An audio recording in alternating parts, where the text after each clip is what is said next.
भगवान की जय। प्यारे कृष्ण कन्हैया लाल की जय। श्री शिव महापुराण 29वां अध्याय उत्तरार्ध चल रहा है और काम्य कर्म निरूपण। 29वें अध्याय में कर्म काम्य का रूप, तप जप पूजन हवन कर ध्यान धरे शिव रूप। श्री कृष्ण जी बोले, हे महर्षि, अब कृपा करके शिव धर्म के अधिकारी पुरुषों का कर्तव्य बताइए। उपमन्यु बोले, हे श्री कृष्ण जी, ऐहिक और आयुष्मिक भेद से कर्म 2 प्रकार के हैं, फिर आयुष्मिक कर्म 5 प्रकार के हैं। क्रियामय, तपोमय, जपमय, ध्यानमय, सर्वमय। क्रियामय कर्म जिसमें हवन, दान, पूजन आदि किए जाएं, यह कर्म शक्तिमान पुरुषों से सफल होते हैं। यह शक्ति भगवान शंकर की आज्ञा ही मुख्य है। इसी कारण शिव आज्ञा पालक पुरुष का कर्तव्य है, वही पुरुष काम कर्म करे। यह काम तो इस लोक तथा परलोक में फलदायक है। शिव एवं महेश्वर एक ही हैं। ज्ञान यज्ञ करता शिव भक्त है, कर्म यज्ञ करता भक्त महेश्वर है। तभी आभ्यंतर कर्म शैव तथा बाह्य कर्म माहेश्वर है।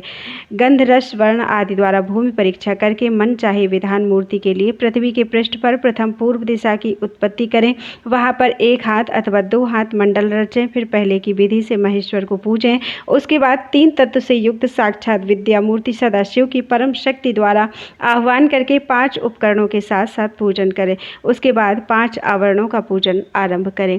बोलो वृंदावन बिहारी लाल की जय। 30वां अध्याय आवरण पूजन का विधान।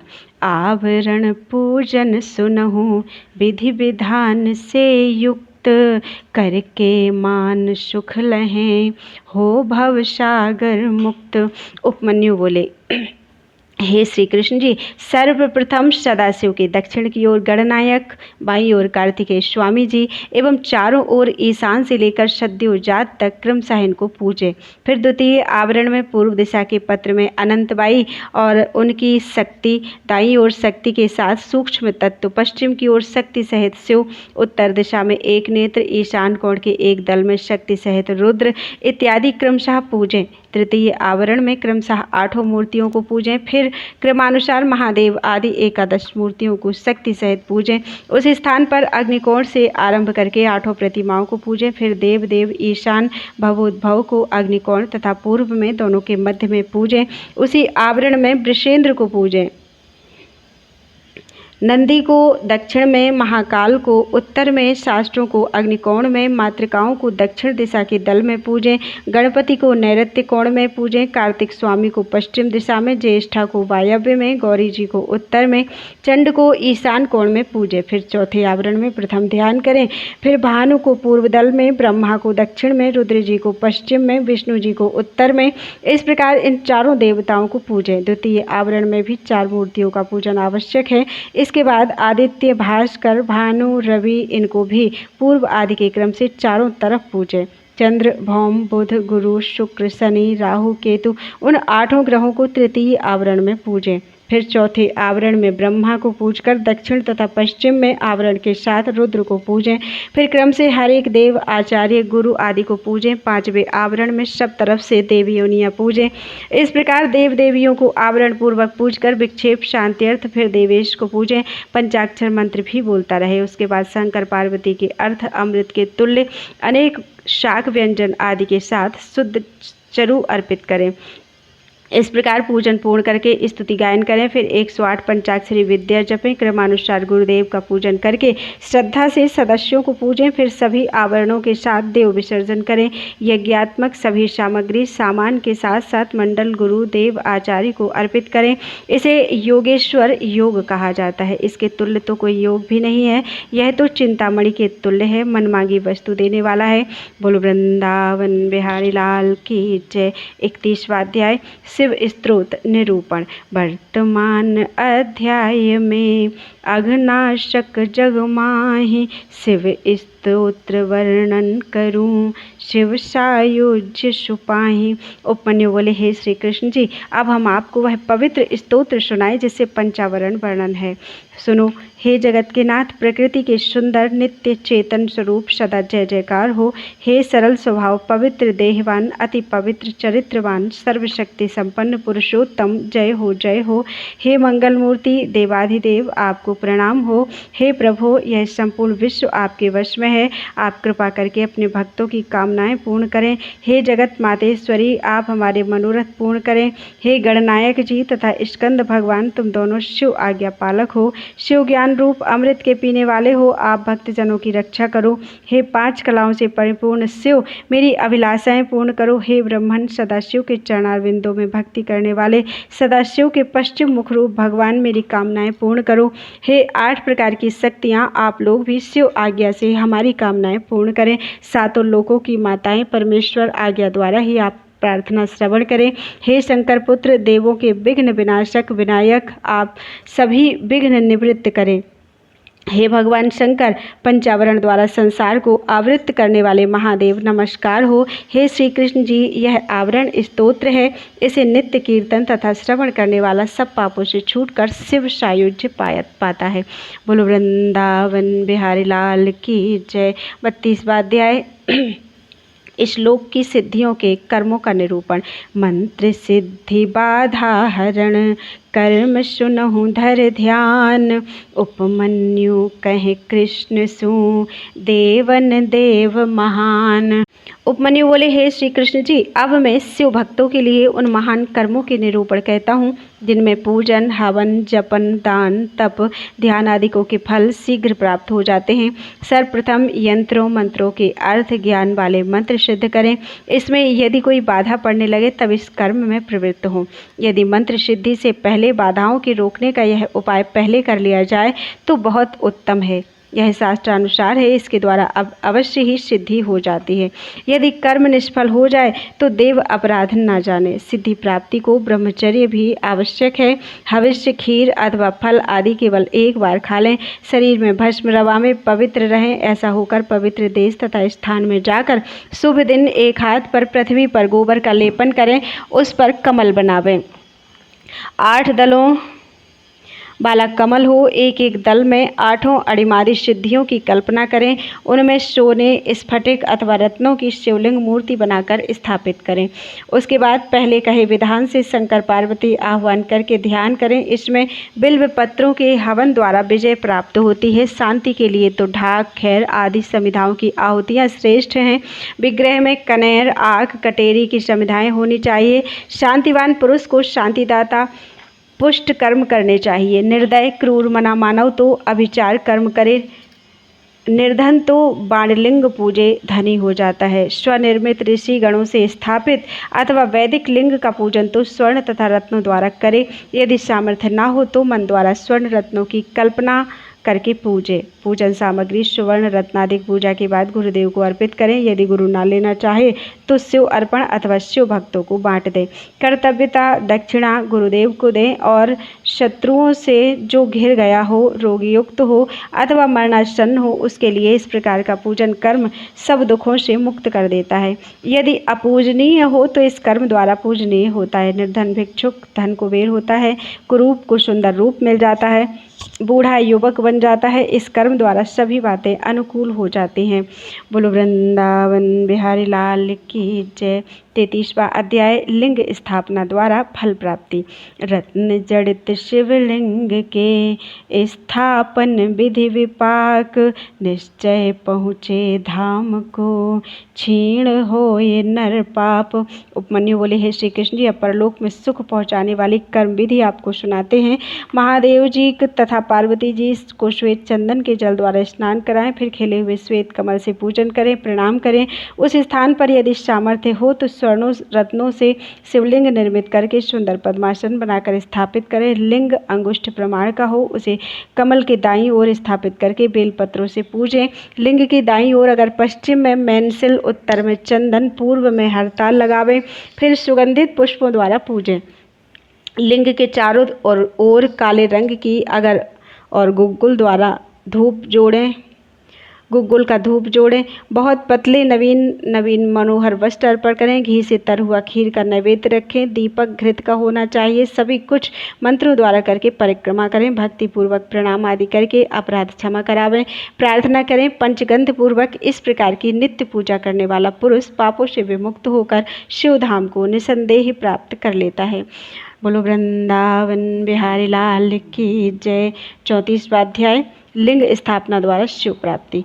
34वें अध्याय में विश्वरूप से कीन्ह लिंग स्थापन फल विधि अघनाशक परवीन। उपमन्यु बोले, हे श्री कृष्ण जी, सारा विश्व ब्रह्मांड एक ही शिवलिंग में समाया हुआ है, अतएव लिंग स्थापना से सब प्रतिष्ठित हो जाते हैं। जब तक लिंग प्रतिष्ठा नहीं होती तब तक विष्णु ब्रह्मा आदि देवता अपने अपने पद पर स्थिर नहीं हो सकते।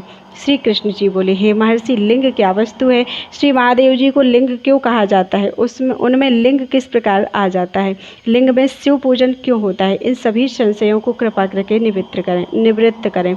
उपमन्यु बोले, हे श्री कृष्ण जी, सत्व रज तम इन 3 गुणों को उत्पन्न करने का कारण लिंग है। यह अनादि है, अनंत है, माया की मूल प्रकृति भी है। चराचर जगत इसी के द्वारा उत्पन्न होता है। शुद्ध अशुद्ध, शुद्धाशुद्ध, इन भेदों से यह 3 प्रकार का है। उससे ही शिव, महेश, रुद्र, विष्णु, ब्रह्मा, भूत आदि सदाशिव की प्रेरणा से पैदा होते हैं और उसी में लीन हो जाते हैं। तभी तो सदाशिव लिंगी है। लिंग की आज्ञा के बिना कुछ भी नहीं हो सकता। जब तीनों लोकों का प्रलय हुआ तब जल में शेष शैया पर नारायण विष्णु सो गए। अचानक ही उनकी नाभि कमल से ब्रह्मा जी की उत्पत्ति हुई। ब्रह्मा जी शिव माया से मोहित होकर विष्णु जी से बोले कि तू कौन है? बोलते बोलते एक हाथ का प्रहार भी कर दिया। विष्णु जी जग गए। सामने ब्रह्मा को देखकर उन्हें क्रोध आ गया, फिर शांत भी हो गए और बोले, हे पुत्र, तू कौन है और कहाँ से आया? क्यों इतना दुखित है? इतना पूछने पर क्रोध से भरकर ब्रह्मा बोले, अरे मुझे तू पुत्र कहकर बोलता है? तुमको मालूम नहीं कि मैं रज सत्व तम इन तीनों से संसार की उत्पत्ति, पालन एवं संहार करता हूँ। मुझको पैदा करने वाला तो कोई भी नहीं है। ब्रह्मा के वचन सुनकर विष्णु बोले, वाह, संसार की रचना, पालन तथा संहार करने वाला तो मैं हूँ। क्या मुझको भूल गए? तुम तो मेरी देह से पैदा हुए हो। तुम मेरी आज्ञा द्वारा संसार की रचना करते हो। मैं नारायण हूँ। तुम उत्पादक पिता का अपमान करने लगे। तब तो ब्रह्मा और भी भड़क उठे। उन दोनों के वाद विवाद में भयंकर युद्ध छिड़ गया। तभी उन दोनों के अभिमान को चूर्ण करने के लिए सहस्रों अग्नि ज्वालाओं की भांति प्रकाशित भगवान शंकर जी का लिंग वहां प्रकट हो गया। तब उसे देखकर दोनों ही आश्चर्य में पड़ गए और विचार करने लगे कि लिंग का आदि अंत कहाँ है। ब्रह्मा हंस रूप से ऊपर पहुँचे, विष्णु नील वाराह रूप से नीचे पहुँचे। 1000 वर्ष बीत गए पर आदि और अंत को वे दोनों ही नहीं पा सके। शिव की माया ऐसी ही थी जिससे मोहित होकर अपना कर्तव्य भुला बैठे थे। इस प्रकार उस लिंग के आगे पीछे ऊपर नीचे भटकने लगे। आखिर दोनों सामने आए। फिर यही निश्चय किया कि यह आत्मा होगी। खड़े होकर प्रणाम करने लगे। बोलो वृंदावन बिहारी लाल की जय। 35वां अध्याय ब्रह्मा विष्णु दोनों का मोह होना। उपमन्यु वर्णन करे ब्रह्मा विष्णु का मोह, शिव शंभु ने दूर कर दिया मिथ्या विद्रोह। उपमन्यु बोले, हे श्री कृष्ण जी, उस समय शुद्ध स्वरूप ब्रह्मा का प्रतिपादक ओमकार का नाद होने लगा, किंतु उस नाद को दोनों नहीं समझ सके, क्योंकि ब्रह्मा के हृदय को रजोगुण ने और विष्णु के हृदय को सत्वगुण ने आवृत्त कर लिया था। उस समय वही एक अक्षर चारों विभागों में बट गया। आ, उ, मा एवं अर्धमात्रा। आकार तो लिंग के दाईं ओर, उकार उत्तर की ओर, इसी तरह मकार मध्य में स्थिर हो गया। अर्धमात्रा रूप नाद लिंग के मस्तक प्रदेश में जाकर पहुंचा। इस प्रकार ओम शब्द के विभाग हो जाने पर भी वे दोनों समझ नहीं सके। तब वेद रूप से प्रकटित ओमकार विकार को प्राप्त हुआ। उससे चारों वेद प्रकट हो गए। आकार से ऋग्वेद, उकार से यजुर्वेद, मकार से सामवेद और नाद से अथर्ववेद हुआ। उस समय ऋग्वेद ने अपना संक्षिप्त तत्व स्थापित किया, जिसमें रजोगुण से संबंधित ब्रह्मा की आदि मूर्ति थी। लोकों में सृष्टि, तत्वों में पृथ्वी, अव्यय, आत्मा, काल, निवृत्ति, 64 गुण तथा ऐश्वर्य आदि ये सब ऋग्वेद से प्राप्त हुए। यजुर्वेद द्वारा 10 प्रकार का तत्व प्राप्त हुआ। सत्व गुण द्वारा विष्णु, विष्णु से लोक स्थित, अंतरिक्ष, तीनों तत्वों में विद्या आदि ये सभी यजुर्वेदीय विश्व हुआ। फिर सामवेद द्वारा भी 10 तत्व हुए। तमोगुणी रुद्रमूर्ति, आद्या त्रिलोकी का संहार आदि सांवेदीय जगत उत्पन्न हुआ। अथर्ववेद ने अपनी निर्गुण आत्मा का ऐश्वर्य निरूपण किया। साक्षात सदाशिव महेश्वरी मूर्ति निष्क्रिय आत्मा की क्रियाओं में स्थित आदि अथर्ववेदमय जगत उत्पन्न हुआ। उस समय अथर्व बोला, इस प्रकार मैंने तुरीयातीत अवस्था निरूपण कर दी, इसी कारण मैं अद्वैतीत हूँ। नाम तो मेरी आत्मा है। इस समय अर्थ की स्वतंत्रता होने के कारण प्रधान परमेश्वर गुण प्रधान के योग से विराजमान है। समस्त अथवा व्यस्त सारा विश्व ही ओमकार का अर्थ है। तभी तो ओमकार का अर्थ है एक ही अक्षर सर्वार्थवाचक हुआ। प्रणव शिव हैं, सृष्टिकर्ता ब्रह्मा हैं, पालनकर्ता विष्णु हैं, संहर्ता रुद्र हैं। अतः रुद्र ही दोनों का नियामक है। इसी कारण तीनों कारण का परम कारण शिव हैं। तुम दोनों यह अर्थ जानते ही नहीं। रजोगुण द्वारा परस्पर बैरी बन रहे हो, तभी तो तुम दोनों को ज्ञान देने के लिए मध्य में शिवलिंग प्रकट हुआ। हे श्री कृष्ण जी, जब विष्णु तथा ब्रह्मा जी को यह ज्ञान हुआ तो वे दोनों भयभीत हो गए। हाथ जोड़कर शिव स्तुति करने लगे, हे देवादिदेव, हम मूर्ख अथवा विद्वान आपके ही बनाए हुए हैं। अभिमान में आकर हम हूँ के ब्रह्म को प्राप्त हुए हैं। यह मालूम नहीं इसमें किसका अपराध है। अब आपके निकट होने पर निर्णय और कौन कर सकता है। हमारे विवाद में भी यह अच्छा हुआ जो हमें आपके चरणारविंदों में प्रणाम करने का सौभाग्य तो हुआ। इस प्रकार उनकी स्तुति कर सुनकर महादेव जी प्रसन्न होकर बोले, हे ब्रह्मा जी तथा विष्णु जी, तुम दोनों मेरी माया द्वारा मोहित हुए हो, तभी तो तुम अपने आप को ईश्वर मान रहे हो। इस अज्ञान से ही तुम्हारी सृष्टि नष्ट हो गई। मैं लिंग रूप से तुम्हारे अभिमान को नष्ट करने के हेतु प्रकट हुआ हूँ। यह मेरी लीला है। अब परस्पर का विवाद एवं लज्जा त्याग दो, अपने अपने कार्य में लग जाओ। सुनकर दोनों ने प्रणाम किया, भय निवृत्त हो गया। तत्काल महेश्वर जी का लिंग अंतर्ध्यान हो गया।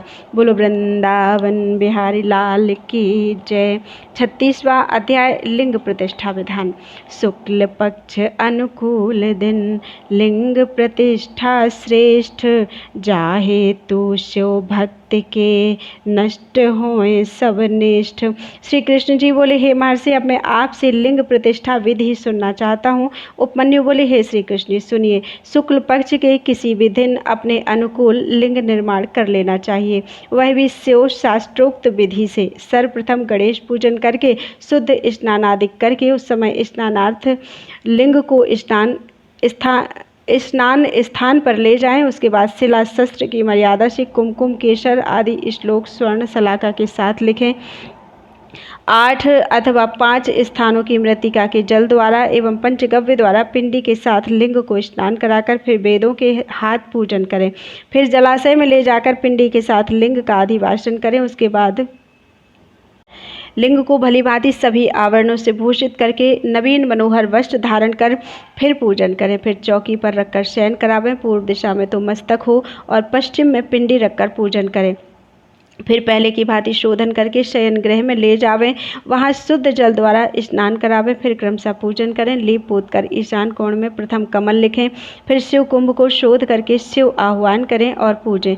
वेदी के मध्य में विधिपूर्वक श्वेत कमल बनाएं। फिर उसके पश्चिम की तरफ चंडिका पद्म लिखे रेशमी वस्त्र तथा फूल एवं कुशाओं द्वारा सैया रचना करें। उस पर पुष्प चढ़ावें। मंगलमय गीतों द्वारा उस पर लिंग रखें। 2 नए वस्त्रों द्वारा लपेट लें। पिंडी के साथ पहले की भांति वहाँ आगे कमल लिखें। विद्या कुंभ स्थापित करें और उनके मध्य में वर्धनी शैवी स्थापित करें। उसके बाद होम करें। पूर्व आदि के क्रमानुसार श्राद्ध मूर्तियाँ कल्पित करें।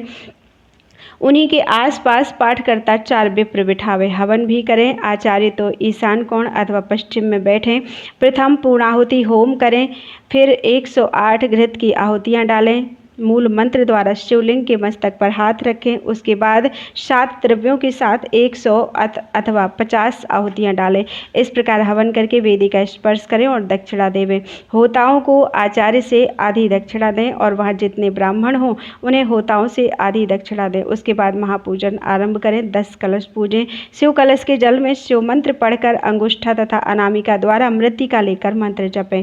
उसके बाद मंत्र जपने वाला आचार्य लिंग के मध्य विद्या शक्ति शक्ति का न्यास करें। फिर शिव घट के जल द्वारा लिंग मूल अभिषिक्त करें। फिर वर्धनी में विद्यस घटों के जल द्वारा पिंड का लिंग अभिषिक्त करें। आसन की कल्पना करें। पंचन्यास कला द्वारा दीप्त लिंग का स्मरण करें। फिर उत्तर अथवा पूर्व विमुख होकर हाथ जोड़ें।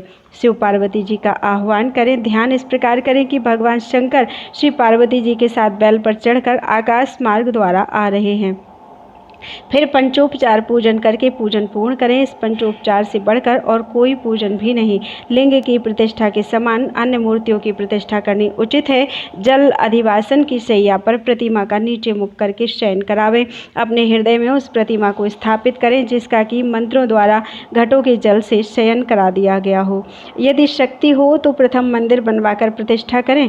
छोटे बेर एवं लिंग का निर्माण करके जब उत्तरायण लगे तब शुक्ल पक्ष शुभ दिन शुभ देश शुभ काल देखकर वेदी बनावें। वहां कमल लिखें। उसके बाद पुष्प दल आदि विकीर्ण करके मध्य में घट स्थापित करें। फिर उसके चारों तरफ 4 कलश रखें। 5 ब्रह्म एवं 5 बीज उनमें स्थापित करके पूजें। मुद्रा आदि दिखावें। लिंग व बेर की शोध करके उत्तर की ओर रखे हुए सुंदर आसन पर उन्हें फूलों से ढक कर रख दें। फिर सिर पर फूल चढ़ावें। प्रोक्षणी पात्र के जल से प्रोक्षित करें। फूलों से पूजें। ईशान में रखे हुए विद्या कुंभों के जल द्वारा जय जयनाथ करता हुआ अभिषेक करें। उसके बाद पंचकला न्यास करें। फिर पहले की भांति पूजें। फिर देवी जी के साथ त्रिनेत्र भगवान की आराधना करें। यदि लिंग में अंगभंग सूचक लक्षण दिखाई दे अथवा जल गया हो तो उसे किसी जलाशय में डाल दें। यदि शोधा जा सके तो उसे फिर जोड़कर फिर से विधि पूर्वक प्रतिष्ठा करें। यदि एक दिन में पूजन भूल जाए तो दूसरे दिन 2 गुना पूजन करें। बोलो वृंदावन बिहारी लाल की जय।